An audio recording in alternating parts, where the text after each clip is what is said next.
एक बड़े शहर में एक दौलतमंद ताजिर रहता था। इसकी 3 बेटियां थीं। बड़ी दोनों बेटियां बहुत मगरूर थीं और सिर्फ ऐश व आराम की जिंदगी गुजारना चाहती थीं। इन्हें महंगे कपड़ों, ज़्यूरात और कीमती तोहफों की ही परवाह थी। लेकिन सबसे छोटी बेटी, जिसे ब्यूटी कहा जाता था, अपने नाम की तरह खूबसूरत और दिल की भी साफ थी। वो आजिज़ी, नेकी और मोहब्बत का पैकर थी। वो अपने वालिद की हर मुमकिन मदद करती और घर के कामों में हाथ बटाती थी। वक्त का पहिया घूमा और ताजिर का कारोबार तबाह हो गया। वो अपनी आलीशान हवेली छोड़कर एक छोटे से कच्चे मकान में रहने पर मजबूर हो गए। बड़ी बहनें हर वक्त शिकायत करती रहते, लेकिन बेटी ने अपने वालिद का साथ दिया और घर के तमाम काम खुश दिल्ली से संभाल लिए। कुछ महीनों बाद ताजिर को खबर मिली कि उसका एक जहाज जो समंदर में गुम हो गया था, सही सलामत बंदरगाह पर पहुंच गया है।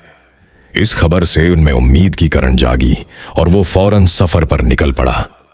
जब वो बंदरगाह पहुंचा तो ये जानकर दिल टूट गया कि कर्ज खवाहों ने उसके जहाज का सारा माल जब्त कर लिया है। दिल शिकस्ता और खाली हाथ ताजिर वापस अपने घर की तरफ लौट रहा था कि रास्ते में एक खौफनाक तूफान आ गया। घप अंधेरे में उसे एक चमकती हुई रोशनी नजर आई जो एक जादुई महल से आ रही थी। वो अंदर दाखिल हुआ और हैरत से उसकी आंखें खुली रह गईं। हर जगह सोने चांदी की चमक थी और एक मेज पर लजीज खाने सजे थे। महल में कोई इंसान नजर नहीं आ रहा था। ताजिर ने खाना खाया, आराम किया और सुबह घर की तरफ रवाना होने लगा। जब वो बाग से गुजर रहा था तो उसकी नजर खुलते हुए गुलाबों पर पड़ी। उसे याद आया कि ब्यूटी ने उससे वापसी पर सिर्फ एक गुलाब लाने की फरमाइश की थी। उसने अपनी प्यारी बेटी के लिए मोहब्बत से एक गुलाब तोड़ा। अचानक जमीन कांपने लगी, बजली कड़की और एक खौफनाक बला उसके सामने नमूदार हुआ। बुला ने गर्जदार आवाज में कहा, नाश करे इंसान, मैंने तुझे अपने महल में पनाह दी, खाना दिया और आराम दिया, और तूने मेरी सबसे कीमती चीज चरा ली। इस जुर्म की सजा सिर्फ मौत है। ताजिर कांपते हुए घुटनों के बल गिर पड़ा और रोते हुए कहने लगा, मेहरबान बुला, मैंने ये गुलाब अपने लिए नहीं लिया। ये मेरी छोटी बेटी ब्यूटी के लिए है, जो कभी मुझसे कोई कीमती चीज नहीं मांगती। बुला ने कुछ देर सोचा और फिर कहा, अगर तेरी बेटी तेरी जगह आने के लिए तैयार है तो तेरी जान बख्श दी जाएगी, वरना तुझे मौत की सजा दी जाएगी।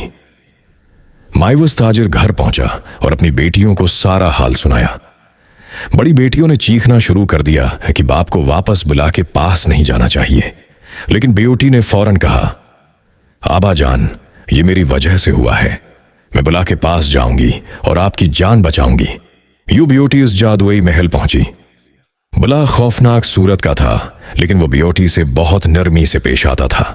वो उसे हर सहूलत देता, उसकी हर ख्वाहिश पूरी करता और उसका दिल बहलाता। ब्यूटी ने जल्द ही महसूस किया कि बुला बाहर से जितना भयानक है, अंदर से इतना ही तन्हा और नरम दिल है। हर शाम बुला उससे एक ही सवाल करता, ब्यूटी, क्या तुम मुझसे शादी करोगी? और हर बार ब्यूटी धीरे से जवाब देती, नहीं, अभी नहीं। कुछ महीने गुजर गए। एक रात ब्यूटी ने ख्वाब में देखा कि उसका वालिद शदीद बीमार है और उसे पुकार रहा है। वो रो पड़ी। बुला ने उसके आंसू देखकर नरमी से कहा, अगर तुम जाना चाहती हो तो जा सकती हो, लेकिन मुझे वादा दो कि तुम 7 दिन के अंदर वापस आ जाओगी। ब्यूटी ने वादा किया और अपने वालिद के पास लौट आई। इसके आने से उसके वालिद की तबीयत बेहतर हो गई, लेकिन उसकी बड़ी बहनों को हसद होने लगा। उन्होंने सोचा कि अगर ब्यूटी ज्यादा दिन तक महल वापस न गई तो बुला उसे सजा देगा। इसलिए उन्होंने मुख्तलिफ बहानों से उसे रोक लिया और यूं 7 दिन गुजर गए। जब ब्यूटी को अपना वादा याद आया तो वो फौरन महल की तरफ दौड़ी। जब वो वहां पहुंची तो देखा कि बुला जमीन पर बेजान पड़ा है और उसकी सांसें टूट रही हैं। उसके दिल को शदीद तकलीफ हुई। वो रोते हुए उसके पास गई, इसका हाथ थामा और चीख कर कहा, नहीं, तुम मुझे नहीं छोड़ सकते। मैं तुमसे मोहब्बत करती हूं बुला। हाँ, मैं तुम्हारी दिलहन बनूंगी। ये अल्फाज निकलते ही महल रोशनी से भर गया। बुला की भयानक शक्ल गायब हो गई और उसकी जगह एक खूबसूरत शहजादा खड़ा था।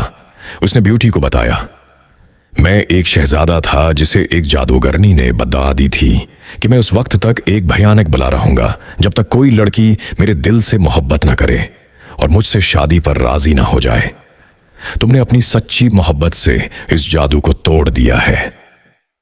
بیوٹی اور شہزادے کی شاندار شادی ہوئی۔ تاجر اور اس کی نیک بیٹی کو وہ عزت اور خوشی ملی جو ان کے نصیب میں لکھی تھی۔ دونوں نے ہمیشہ خوشی اور سکون سے زندگی گزاری۔